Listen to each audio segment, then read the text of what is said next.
Bien, muy buenos días. Quien te saluda, Jorge Armando Vargas Sueldo, abogado penalista, especializado en Derecho Penal, Procesal Penal, Corporate Complaints.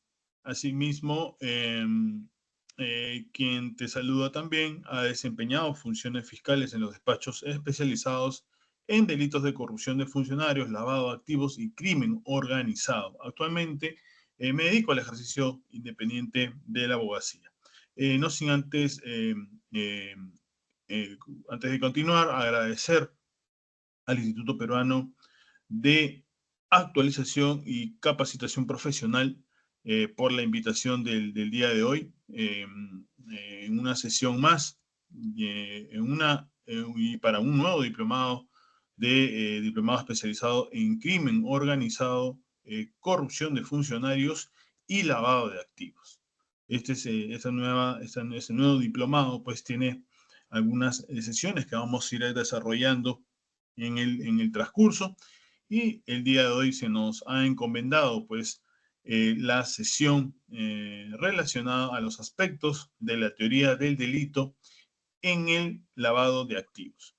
Y en esta primera introducción tenemos que señalar algunos aspectos para ir abordando el tema del delito de lavado de activos, y que de manera muy rápida tenemos que señalar pues que se trata de un delito complejo, ¿no?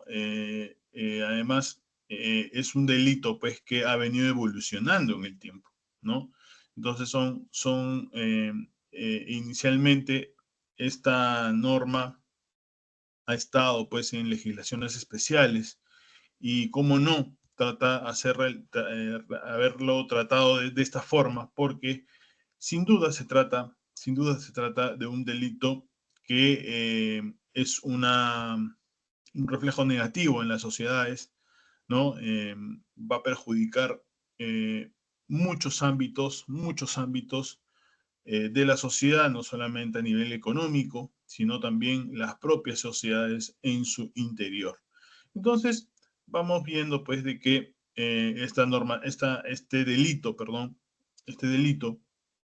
se ha ido evolucionando en el tiempo. Es un delito, no tiene mucha data, pero sí, bien, pues que los legisladores han tratado de alguna manera poder dar una herramienta al operador jurídico a efectos pues de poder realizar la aplicación correspondiente de la pena.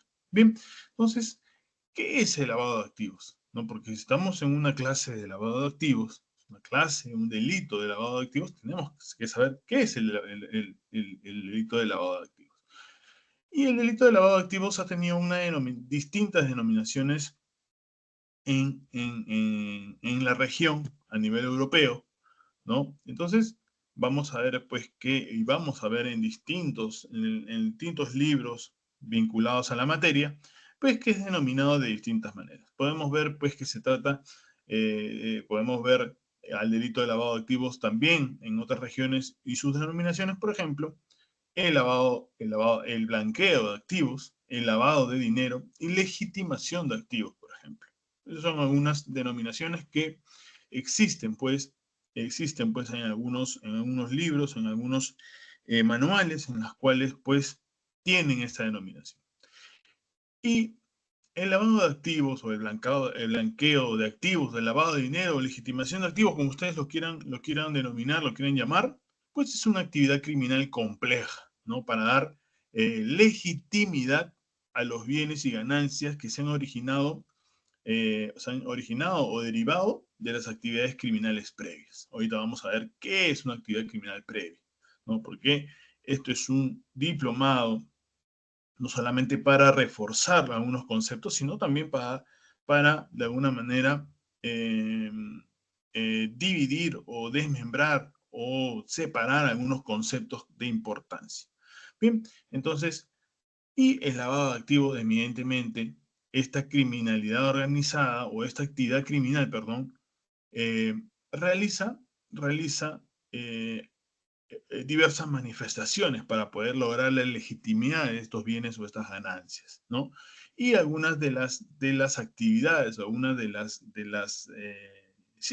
actividades que realiza el lavado de activos es que ésta se manifiesta a través de sucesivas operaciones financieras, comerciales o empresariales incluso. Entonces, vamos a ver pues de que ya en este primer concepto, y lo importante de este primer concepto es de que el lavado de activos es una actividad criminal compleja. Vamos a ver en qué consiste esa complejidad para dar una legitimidad a los bienes, a las ganancias que se han originado o derivado de las actividades criminales, y se manifiesta a través de sucesivas operaciones financieras, comerciales o empresariales. Y esto básicamente se sintetiza, o ese concepto de la filmina anterior, pues se sintetiza en esta nueva filmina. Y que se trata pues de que esta actividad criminal previa, ¿no? Como hemos dicho, en algunos manuales, por ejemplo, vamos a encontrar actividad criminal previa, vamos a ver como delito precedente, o en unos manuales también vamos a encontrar la denominación como delito fuente, ¿no? Y básicamente lo que busca esta actividad criminal es obtener ganancias ilícitas.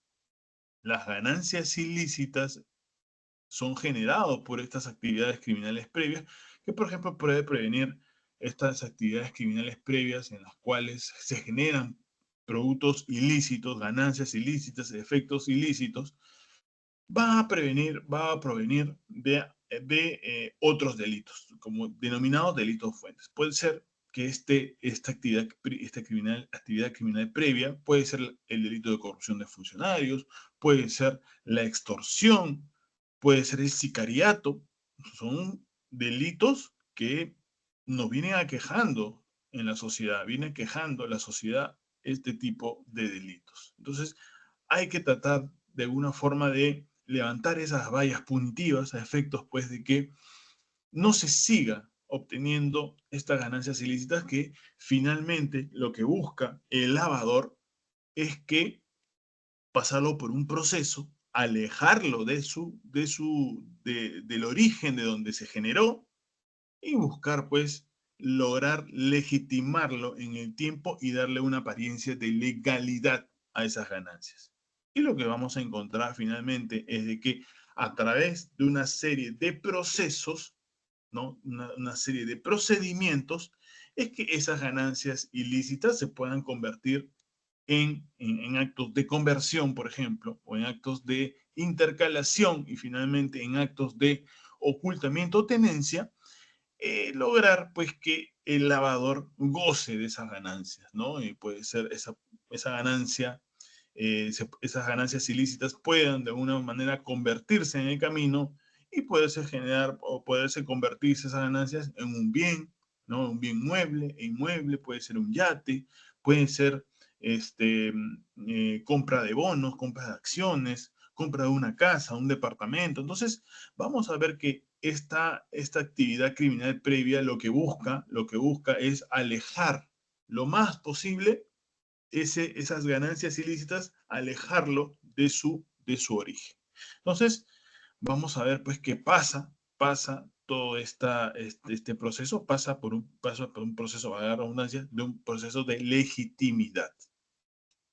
Entonces, la casación 1723-2018 Puno nos da un concepto, ya desde el año 2018, nos da unos conceptos del delito de lavado de activos. Y en esta casación, en el fundamento 15º, nos señala lo siguiente, si ustedes me permiten hacer la lectura.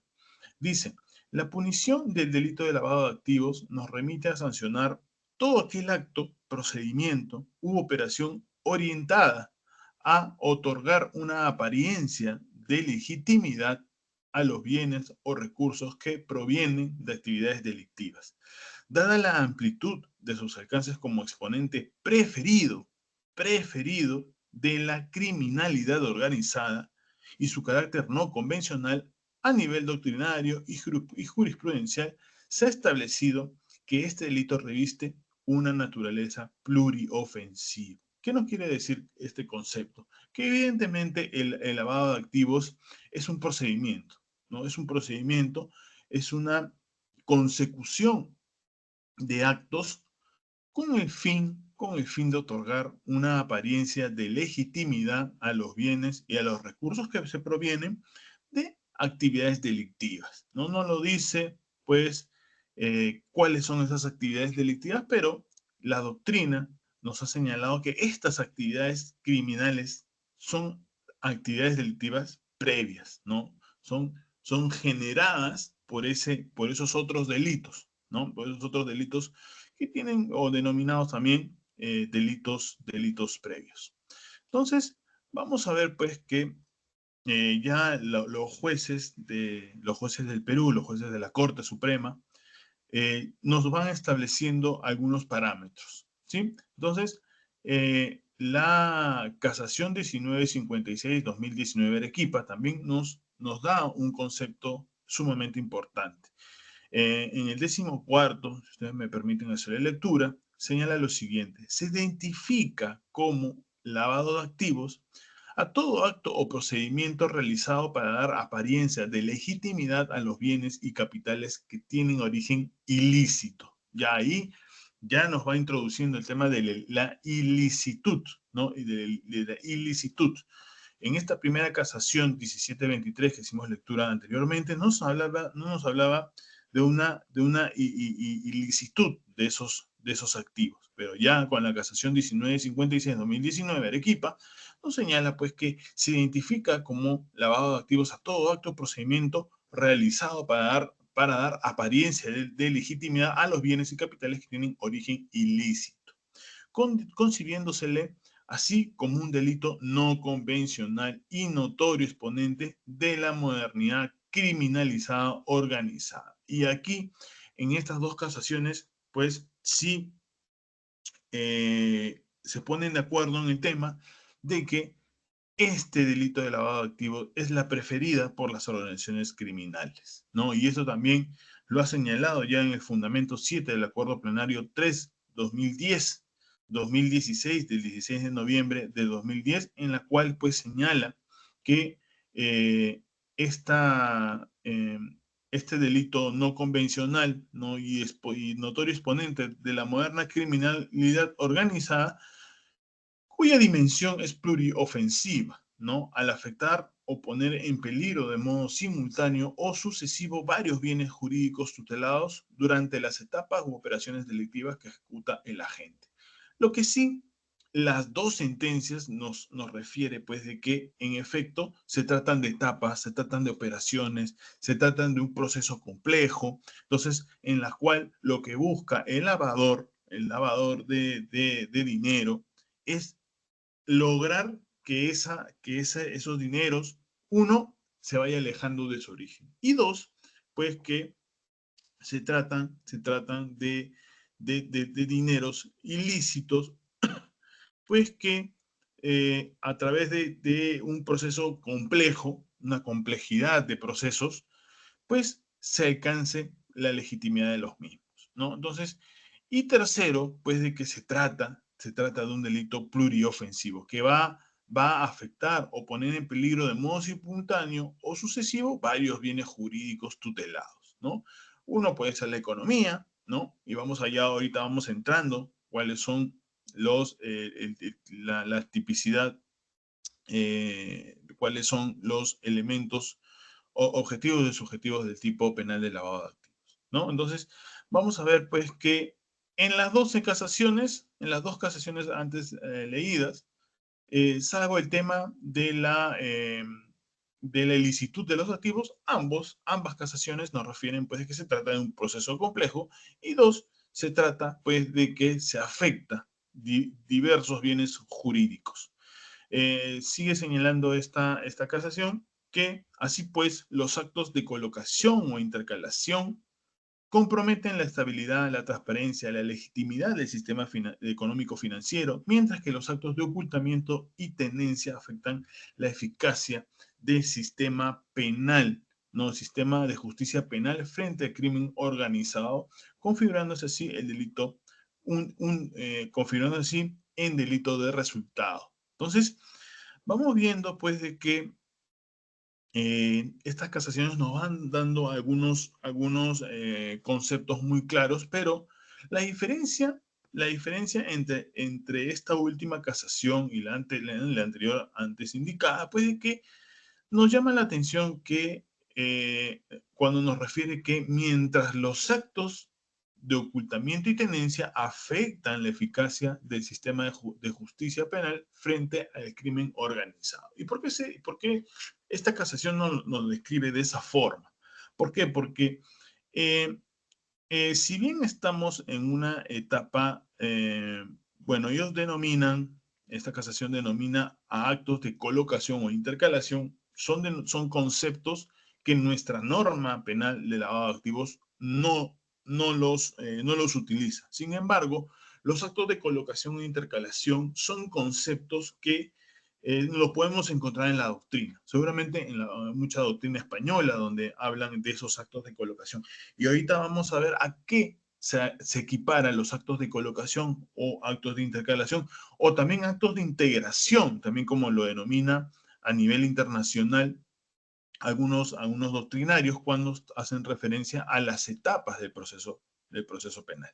Entonces, vamos viendo pues de que, y ya para dar una respuesta de por qué los actos de ocultamiento y tenencia afectan la eficacia del sistema de justicia penal frente al crimen organizado, es porque en esta última etapa de ocultamiento y tenencia, hace difícil que la administración de justicia, el sistema de justicia, encuentra esos bienes.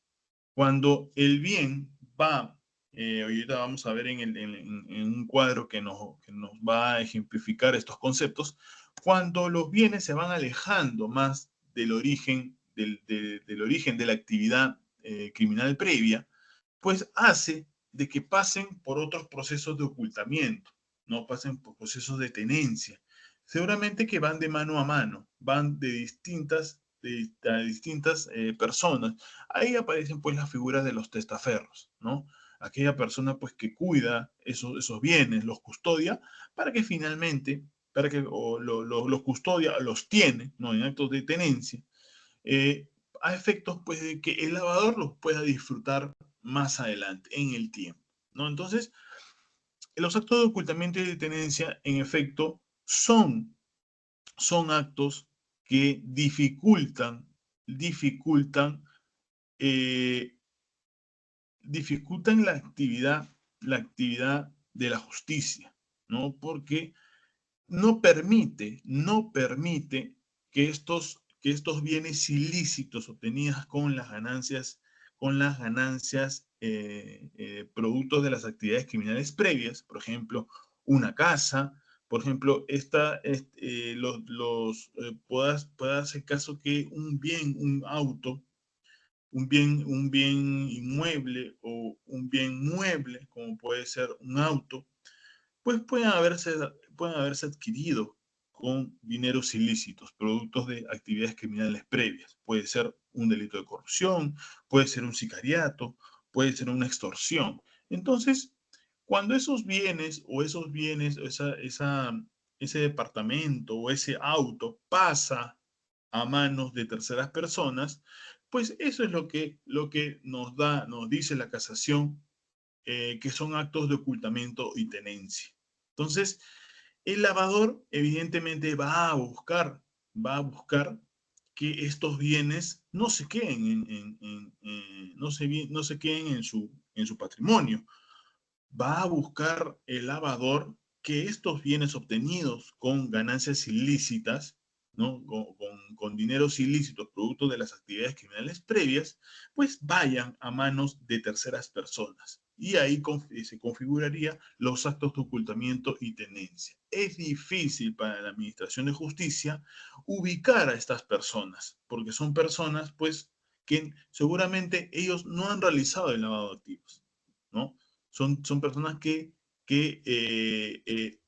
tienen en su poder un patrimonio adquirido ilícitamente, ¿sí? Con dineros ilícitos. Entonces, eso es lo que nos da a entender esta casación, pues, de que estos actos de ocultamiento y tenencia afectan la eficacia del sistema jurídico penal frente al crimen organizado.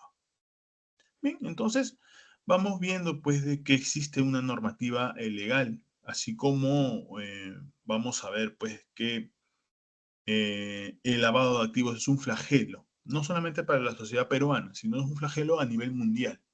Entonces, allí países, pues, a través, por ejemplo, si nos remitimos a bases convencionales, a normas internacionales, podemos encontrar la Convención de las Naciones Unidas contra el tráfico ilícito de estupefacientes o sustancias psicotrópicas, bien, el denominado Convenio de Viena. Si vamos a la Convención de Naciones Unidas contra el delito organizado transnacional del 2000, es la denominada Convención de Palermo, ¿no? Y vamos una convención, ¿no? También en la Convención de Naciones Unidas contra la corrupción del 2003, más conocido como la Convención de Mérida.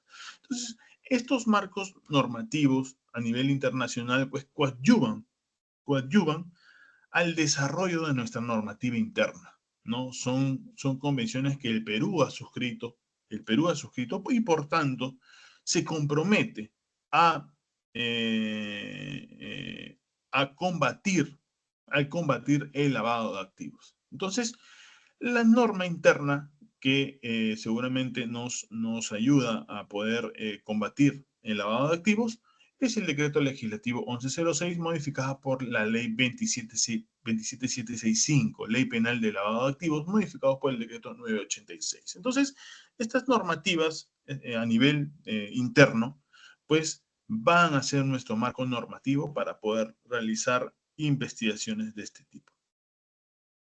Bien, entonces, todo lo indicado hasta este momento nos refleja esta primera diapositiva, este primer dibujo, ¿no? Del delito de lavado de activos. Y lo que busca, evidentemente, la actividad criminal previa, el delito precedente,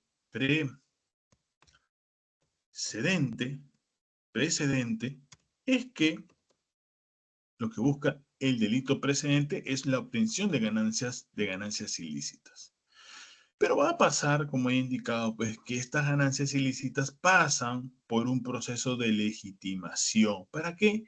Para incorporarlas en una apariencia de legalidad dentro de la economía formal, ¿no? Entonces, vamos a obtener, pues, de que estas ganancias ilícitas van a ir de izquierda a derecha de mi pantalla a efectos a través de unos procedimientos. Como ya había indicado, los actos de colocación, los actos de intercalación, los actos de integración son denominaciones que la podemos encontrar a nivel doctrinario, ¿no? A nivel de los manuales. Puede ser que hayan desarrollado, por ejemplo, en Europa, España, ¿no? Son manuales en los cuales toman estos conceptos a efectos de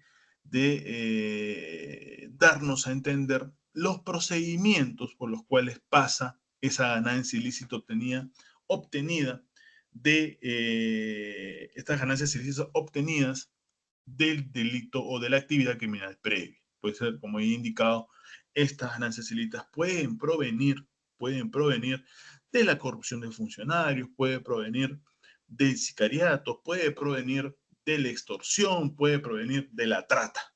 Y así se va generando este activo ilícito, este activo maculado, estas ganancias ilícitas, y lo que quiere el lavador es tratar de alejarlo lo más posible, ¿no? Lo más posible de su origen. ¿A efectos de que no sean controlados por la justicia o por la administración de justicia?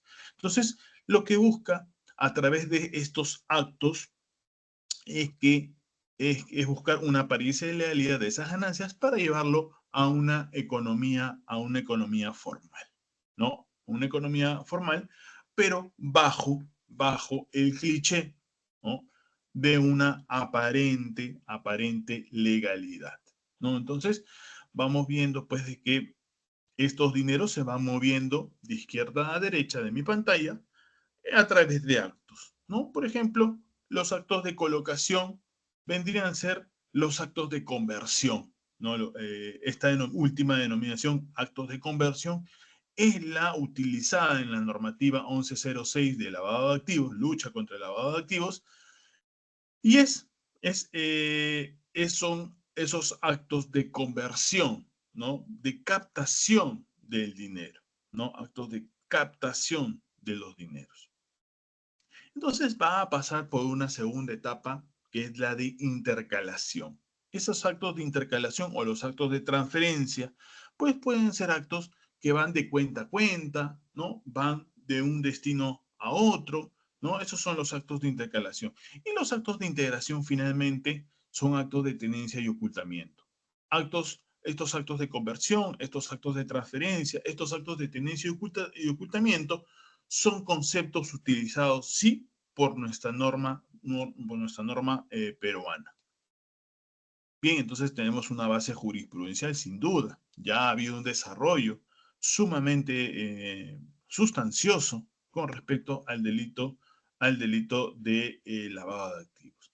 Entonces vamos a encontrar pues que en esta sentencia plenaria casatoria, la 1/2017, alcances del delito de lavado de activos y estándares de la prueba para su persecución y condena. Yo les dejo estas sentencias para que ustedes lo puedan hacer una lectura sustanciosa, más calmada, más razonada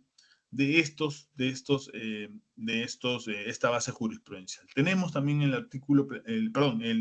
acuerdo plenario 3/2010, delito de lavado de activos, y tenemos el acuerdo plenario 7/2011-2016, delito de lavado de activos y medidas de coerción real. No hay medidas de coerción real que se utilizan en el delito de lavado de activos a efectos de resarcir el delito ocasionado o el agravio ocasionado. Bien, entonces tenemos pues como elementos que configuran el delito de lavado de activos, tenemos al sujeto activo. Y esta persona puede ser cualquier persona. Esta persona puede ser cualquier persona. No se requiere tener una cualidad especial para poder realizar los actos de lavado. No puede ser cometido, por la misma persona que se ejecutó, que ejecuta la actividad criminal previa, ¿no? Eso es lo que más denominado como el autolavado, ¿no? Mucha discusión hubo con respecto al tema del autolavado, pues se decía pues de que finalmente el autolavado no estaría permitido, ¿no? Entonces, hubieron muchas opiniones al respecto, pues, sin embargo, a través de nuestras casaciones, desde este desarrollo jurisprudencial, se determinó, pues, de que podía existir el autolavado, ¿no? Tenemos al sujeto pasivo, ¿no? El sujeto pasivo es representado por la Procuraduría Especializada en Delitos de Lavado de Activos. Será el sujeto pasivo legitimado pues para poder realizar seguramente pedidos, ¿no? Vinculados a embargos, ¿no? Pedidos siempre y cuando se hayan constituido dentro del proceso penal de lavado de activos hasta una fase de investigación preparatoria a efectos pues de poder realizar los pedidos, las solicitudes a efectos de resarcir el daño generado por el delito de lavado de activos, ¿no? Entonces, seguramente la Procuraduría iniciará actos o pedidos de inhibición, por ejemplo, actos, pedidos de embargo, ¿no? A efectos de que el fiscal impulse esos pedidos. Asimismo, las casaciones que hicimos lectura a las primeras dispositivas que hicimos lectura, pues nos hablaban de que se trataba de un delito pluriofensivo, ¿no? Y en efecto, se trata de un delito en el cual abarca una serie de afectaciones a bienes jurídicos. Y podemos encontrar algunos de ellos, por ejemplo, la estabilidad, la transparencia, la legitimidad del sistema económico, financiero o orden socioeconómico, la seguridad del tráfico comercial, la libre competencia conjuntamente con la eficacia del sistema de justicia. Y acá hay un concepto bastante importante. ¿Por qué se afecta la libre competencia? Porque mientras que una persona adquiere dineros lícitos para poder, por ejemplo, hacer un emprendimiento, utiliza dineros, productos o generados lícitamente, pues viene una persona que involucrada en actividades criminales previas, pues utiliza esos dineros mal habidos a efectos de darle una apariencia de legalidad, y lo que busca pues es, a pesar de que hacen la misma actividad, el emprendimiento, pues hay una desventaja con respecto a esa otra competencia en la cual está utilizando dineros lícitos. Es decir, afecta así una libre competencia. La competencia es casi nula cuando nos encontramos en una misma economía, por ejemplo, y una persona que realiza estas actividades criminales quiere ingresar a esta economía con dineros ilícitos. Evidentemente hay una desventaja entre ese emprendedor que está realizando su emprendimiento, pagar la redundancia, con dineros lícitos, y esa otra persona pues que está realizando la misma actividad comercial, pero con dineros maculados, dineros ilícitos, ¿no? Entonces, evidentemente existe una competencia nula prácticamente con respecto a ese otro empresario, ¿no? Que utiliza pues dineros bien habidos, ¿no? Con respecto a los aspectos subjetivos, se trata pues de un delito doloso, eminentemente doloso, ¿no? Porque ese lavador tiene que tener conocimiento que está realizando ese acto, ¿no? Pero también se encuentra el dolo eventual. Y ese dolo eventual es la presunta procedencia, ¿no? Yo puedo determinar que esos bienes obtenidos podrían tener una procedencia ilícita. Y acá va el primer ejemplo. El primer ejemplo. Puede darse el caso que un amigo mío, por ejemplo, muy cercano, que yo tenga conocimiento de que, por ejemplo, no trabaja hace un año. No trabaja hace un año él, y lo sé porque es un amigo muy cercano, pues de que no realiza alguna actividad comercial, una actividad, no está trabajando, pero sin embargo un buen día viene y me dice, por favor, Jorge, guárdame este vehículo que me he comprado.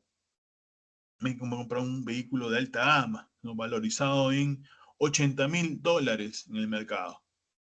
Entonces, eh, ahí existen las primeras preguntas que una persona promedio, ¿no? Una persona con un razonamiento promedio se hace, ¿no?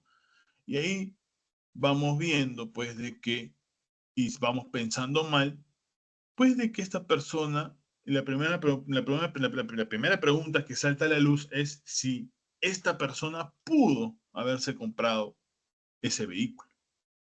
Esa es la primera pregunta. ¿Cómo? ¿Cómo lo compró? Entonces, allí yo puedo presumir de que yo pude haber estado en la condición de poder presumir esa procedencia ilícita. Pude haber conocido o pude haber presumido, mejor dicho, de que ese bien fue adquirido con dineros ilícitos. Pude haber obtenido esa información de primera mano, y yo diría que sí. Yo diría que sí. Puede darse el caso que esta misma persona, días posteriores, me da a guardar $50,000. Entonces, ya mi nivel de, de presunción de esa procedencia ilícita va en aumento, ¿no? Va en aumento, ¿no? Entonces, el delito de lavado de activos criminaliza también el dolo eventual. criminaliza el dolo eventual. Ahí donde tú pudiste presumir que esos dineros son de procedencia ilícita y no avisaste y no diste comunicación a las autoridades, pues puedes estar involucrados en actos seguramente de tenencia o de ocultamiento de esos activos. ¿No? ¿Por qué? Porque fueron adquiridos de manera ilícita. Pero además del aspecto subjetivo, que es el delito, que es el dolo, o sea, dolo directo, dolo eventual, se necesita un elemento adicional. Y ese elemento adicional es el elemento interno trascendente. ¿Qué quiere decir ello?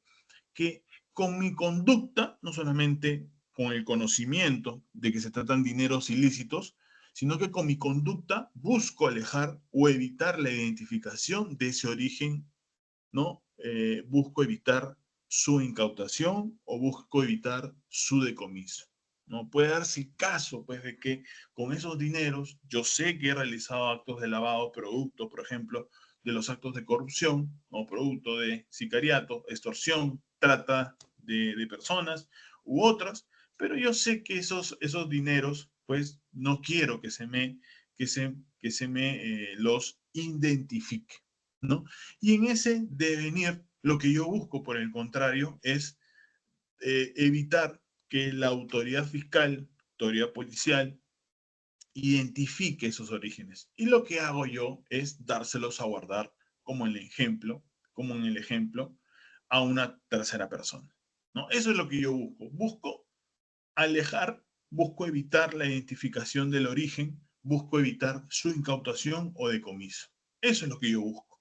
¿No? Puede hacer caso que producto de una actividad criminal previa, como puede ser, por ejemplo, el sicariato, yo tenga esos dineros y se los dé a una tercera persona a efecto de que me compre un vehículo, ¿no? Lo que yo estoy haciendo es ocultar ese dinero, haciendo actos de ocultamiento, a efectos de que la autoridad fiscal, la autoridad policial no me encuentre esos bienes, ¿no? Más aún, no utilizo, por ejemplo, o utilizo, por ejemplo, las transferencias bancarias, ¿no? Y utilizo una modalidad básica en estos delitos de lavado de activos, como es el pitufeo, que ahorita lo vamos a verificar, lo vamos a ver, pues utilizan los actos de pitufeo a efectos de poder no controlar, no de identificar a ese dinero mal habido. Entonces trato de pitufiarlo, trato de depositar en el banco montos pequeños a efectos de que el monto mayor en un banco, ¿no? Que es más o menos un aproximado de 10.000 soles, donde ya el banco te comienza a solicitar formularios a efectos de que nos digas, a efectos que le digan a la entidad bancaria de dónde proviene la procedencia de ese activo. Entonces, a efectos de no darme a la luz, pues hago actos de pitufeo, ¿no? Deposito montos pequeños en diversas oportunidades, pero que a la larga, pues, van a extender, seguramente va a ser mayor a los 10.000 soles, ¿no? Pues esos son montos, pues, montos pitufiados, ¿no? Bien, entonces vamos a ver lo que van a ser materia de lavado de activos, ¿no? Esos lavados de activos son los dineros, ¿no? Son bienes, efectos o ganancias, ¿no? Los dineros pueden ser los generados de la corrupción, los bienes son bienes e inmuebles susceptibles de valoración económica que fueron adquiridos con dineros ilícitos, ¿no? Y las ganancias y los efectos, por ejemplo, son efectos, los activos o productos o activos que se obtienen o tienen como causa de su existencia la actividad criminal previa. No puede ser dinero obtenido del sicariato. Y las ganancias pueden ser los efectos mediatos del delito, pueden ser los frutos, pueden ser las rentas, ¿no? Si estamos hablando, por ejemplo, de una adquisición de un bien adquirido con dineros ilícitamente, productos del sicariato, por ejemplo, pero puede darse el caso que ese bien, si yo lo adquilo, lo comienzo a alquilar porque comienzo a obtener, quiero darle un movimiento a ese bien, a ese bien mueble, esas ganancias vendrían a ser las rentas producto del alquiler también son de procedencia ilícita. Esos son los frutos o las rentas, ¿no? Que son obtenidos aparentemente con operaciones aparentemente ilícitas, ¿no? Los efectos productos del delito previo, ¿no? Son esos inmuebles, ese departamento han sido adquiridos producto de operaciones ilícitas. Bien, y acá viene una primera discusión, pues, que se dio a conocer allá por el año 2017, con respecto, pues, a una casación 92-2017, en la cual el ponente era un conocido juez supremo, ¿no? Entonces, este juez supremo analizó, hizo un estudio de lavado de activos, obviamente, una posición que fue bastante controvertida dentro del ámbito jurídico, de la comunidad jurídica, y este raciocinio, ¿no?, que realizó este juez supremo, pues llevó o conllevó a que se haga una sentencia plenaria casatoria, ¿no? Que de alguna forma dio a entender, ¿no? Estableció, mejor dicho, que analizaba desde mi posición, creo yo, acertada, respecto al delito previo, ¿no?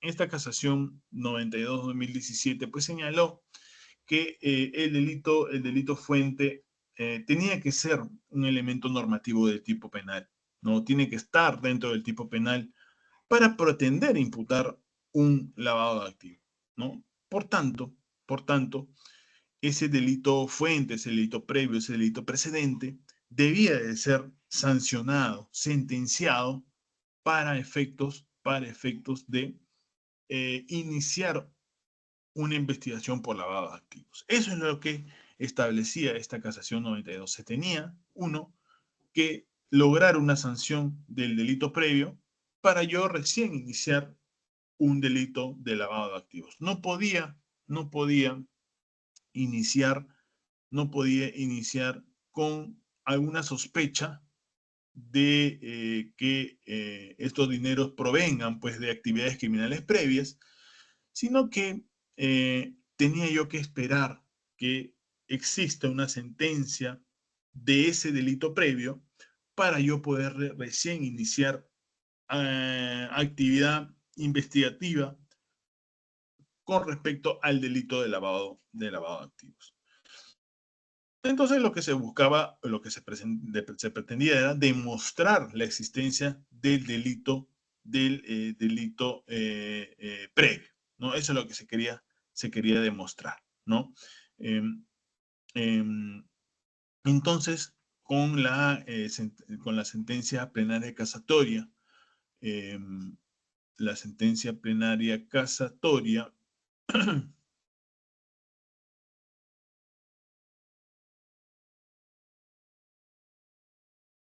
lo que se buscó es, pues, que la sentencia plenaria casatoria 1/2017, con respecto a los alcances del delito de lavado de activos y estándares de prueba, lo que se quiso o lo que se estableció era que no necesitaba yo demostrar y demostrar en el concepto de de esta sentencia plenaria casatoria, yo no necesitaba demostrar con sentencia la sanción del delito previo. No necesitaba una sentencia, no necesitaba una investigación. Y por el contrario, la sentencia plenaria casatoria, antes indicada, la 1/2017, pues deja sin efecto el carácter vinculante. Incluso era esta casación 92/2017 de Arequipa, era de carácter vinculante. Entonces, esta sentencia plenaria casatoria de fecha 11 de octubre de 2017 deja de lado, deja sin efecto ese carácter vinculante de la casación 92/2017. ¿no? Y establece como doctrina legal los siguientes lineamientos. Señala lo siguiente, que el delito de lavado de activos es un delito autónomo. Es un delito autónomo. No depende del delito precedente, tanto en su configuración material como para los efectos de la persecución penal, ¿no? También señala que el artículo 10 del decreto legislativo 1106 modificado por la ley 1249 es una disposición meramente declarativa y de reconocimiento. No es un tipo penal, no es un tipo complementario. Señala también que el origen delictivo mencionado en el artículo 10 es un componente normativo, ¿no? El origen del activo debe corresponder necesariamente a actividades criminales que tengan la capacidad de generar ganancias ilícitas y requerir el auxilio de operaciones de lavado de activos. La ley no alude a un elemento de gravedad de la actividad criminal precedente. No optó por el enfoque del umbral. Señala también la noción de actividades criminales no puede entenderse como la existencia concreta y específica de un precedente delictivo de determinada naturaleza cronológica, intervención, roles de agentes delictivos individualizados y objetos. Basta la acreditación de la actividad criminal previa o de actividad criminal de modo genérico. Es decir, doctores, lo que buscaba esta sentencia penal acusatoria es de alguna forma desvincularse de esa casación vinculante en la 92-2017 y señala pues de que no necesitaba que este delito previo, ¿no? El delito previo de lavado de activos, se encuentre debidamente probado.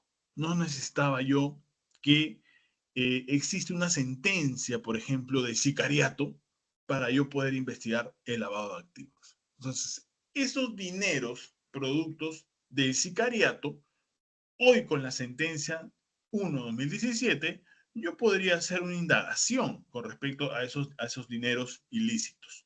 ¿Por qué? Porque seguramente tengo el conocimiento que estas personas se han dedicado al sicariato. Existe una investigación, por ejemplo, de sicariato. Existe declaraciones que estas personas lucraban, se compraban bienes y no era necesario hoy, con la sentencia plenaria casatoria 1/2017, hoy puedo realizar una indagación por lavado de activos, pero lo que te dice la norma es lo único que yo tengo que acreditar es la actividad criminal, pero de modo genérico.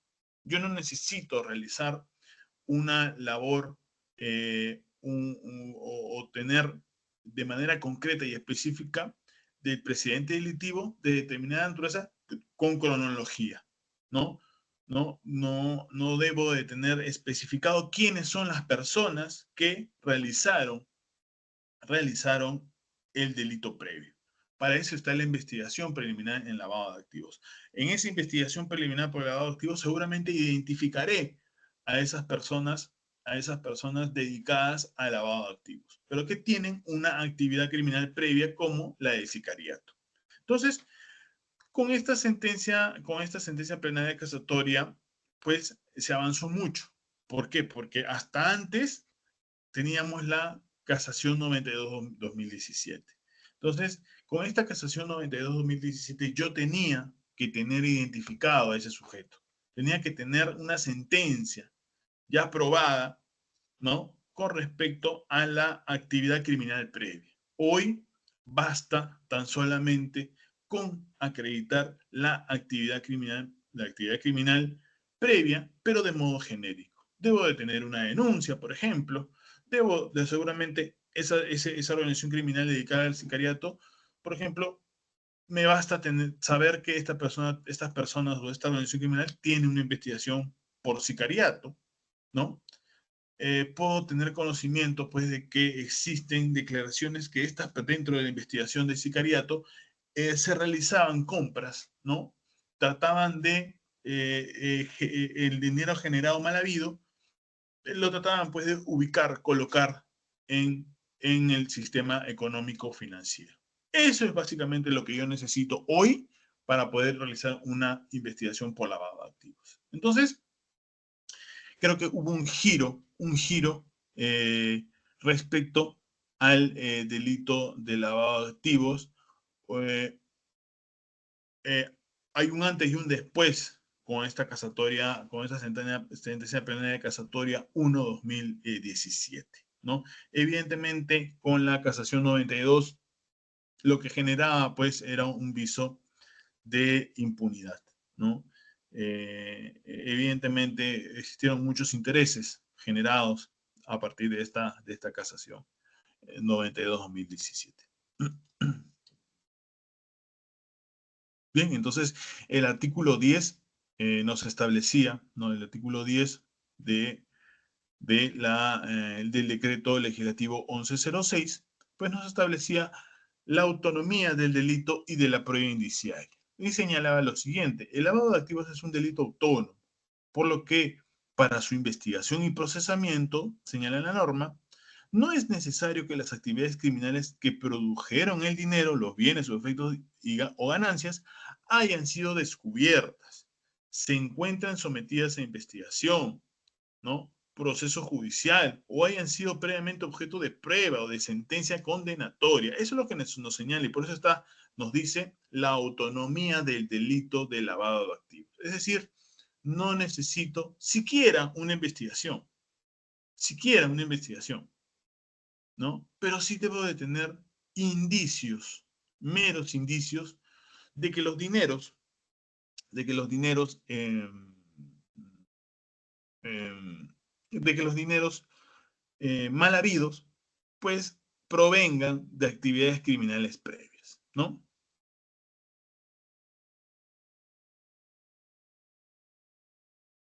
Bien, entonces, creo que este artículo 10, ¿no? Este artículo 10 es sumamente claro, ¿no?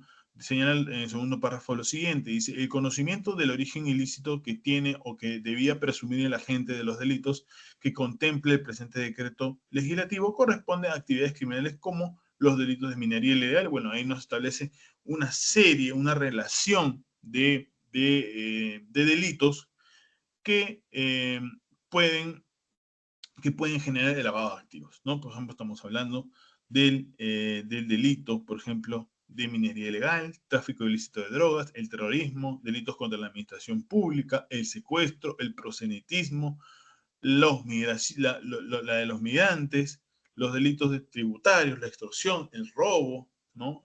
Los delitos aduaneros, así cualquier otro con capacidad de generar ganancias ilícitas, ¿no?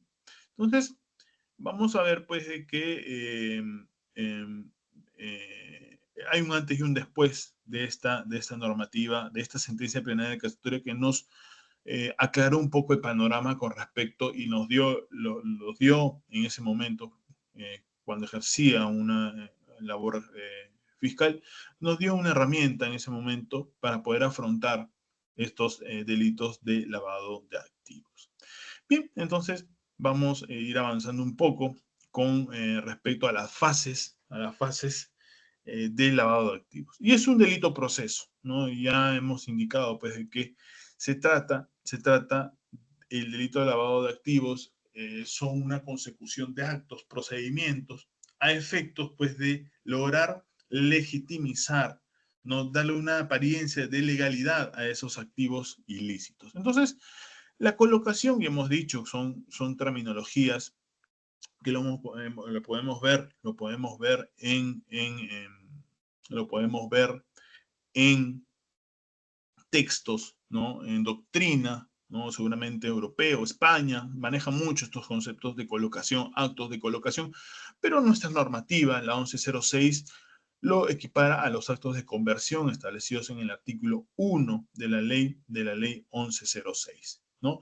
Y esta etapa de colocación es la etapa más importante para descubrir el lavado, ¿no? Tengo el dinero sucio. Los actos de colocación son los actos de recabación, de obtención, ¿no? Tengo el dinero sucio para insertarlo al sistema económico formal. ¿Mediante qué cosa? Mediante depósitos bancarios, préstamos, compras de acciones, ¿no? Constituciones de empresas, de las personas jurídicas. Mira, tan importante que se puede generar con el lavado de activos, ¿no? Yo puedo constituir personas jurídicas y hoy con la ley 30737, pues nos establecen también la responsabilidad de las personas jurídicas en un entramado de lavado de activos, ¿no? Entonces, ¿qué tan importante es esta modalidad tan utilizada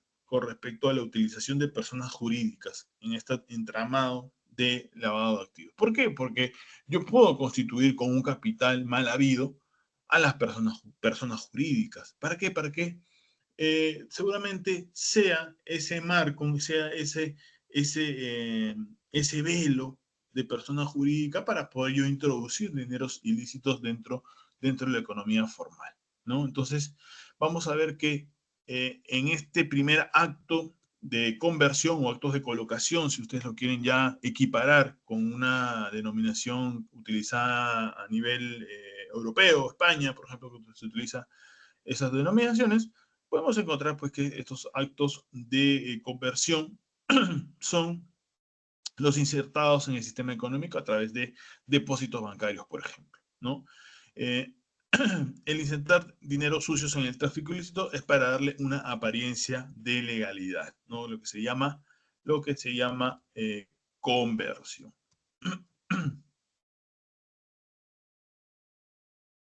Bien, entonces vamos al siguiente. Los actos de intercalación, ya hemos dicho que también eso es una denominación también utilizada a nivel español, en la normativa española, pero la norma peruana lo establece o lo equipara a los actos de transferencia. También actos de conversión y de transferencia se encuentran establecidos en el artículo 1 de la ley 1106. Y acá el dinero sucio, producto de las actividades criminales previas, va a adquirir mayor apariencia de licitud, ¿no? Lo disfrazo de la mejor manera, ¿no?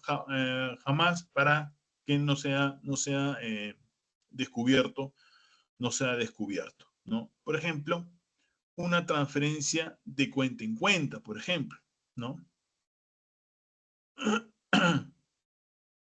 Una transferencia de cuenta en cuenta, ¿no?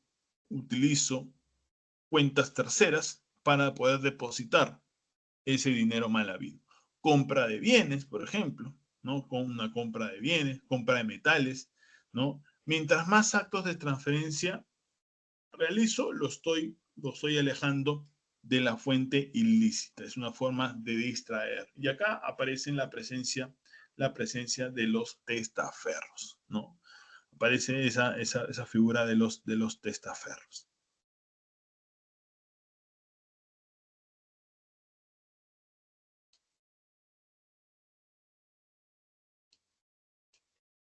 Bien, entonces, y finalmente tenemos a los actos de integración, ¿no? A los dos actos de integración en la cual, pues, finalmente vamos a tener ya el activo ilícito, ya lo tenemos intercalado, ya se intercaló, ¿no?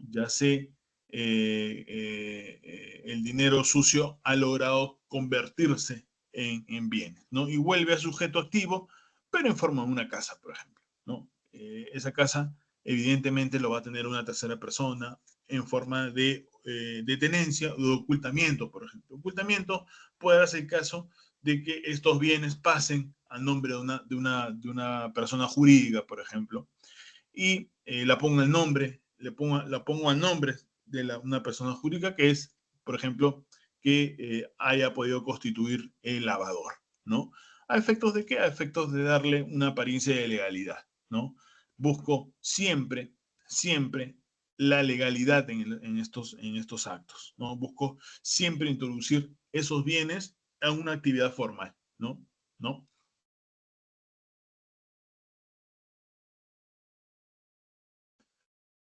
Un punto importante también, doctores, es que el lavado de activos hoy forma parte también de la criminalidad organizada, ¿no? Según Blanco Cordero, las grandes ganancias obtenidas por las actividades delictivas de la organización criminal se convierte, sin embargo, en su mayor debilidad, pues no solo dan luz de alerta a los órganos de persecución penal sobre la actividad delictiva que las genera, sino que al haberse conseguido al margen de las reglas del mercado, no pueden ser disfrutadas plenamente, dado que a los miembros de la organización criminal les interesa mantenerse en sociedad y disfrutar tranquilamente de los beneficios alcanzados por su accionar delictivo, ¿no? Que se procede a realizar diversas maniobras con las ganancias con la finalidad de darle una apariencia de legalidad. El lavado de activos se presenta y de esta manera como un paso necesario para que los delincuentes encuentren en la criminalidad una forma de vida, ¿no? Entonces, lo que busca, pues, evidentemente, el lavador es que, poder gozar esos bienes, ¿no? Finalmente, lo que busca el lavador es que pasado algunos tiempos, y seguramente vayan a ser motivo de una sentencia, ¿no? Una sentencia condenatoria, al cabo de los 15 o 20 años, esos bienes, productos, ¿no? Puede ser de que ellos transcurran en una prisión 20 años, 15 años, pero al salir, pues gozan de las ganancias ilícitas, pero ya en una forma, pues, en forma que esos dineros ilícitos ya fueron convertidos en bienes, ¿no? Ya lograron intercalarse, ¿no? En la economía formal y estos dineros puedan de alguna forma ser disfrutados al final del camino por, por la, por la por las personas que han realizado o cometido estas actividades criminales previas. Entonces, creo que el día de hoy hemos podido dar unos conceptos básicos, ¿no? Respecto a la teoría del delito en el lavado de activos. Bien, entonces, eh, eh, nada, sin evidentemente es un tema pues que involucra, ¿no? Involucra a las sociedades, a los operadores jurídicos, para efectos de poder combatirlos. Bien, conmigo hasta una siguiente oportunidad. Muchas gracias.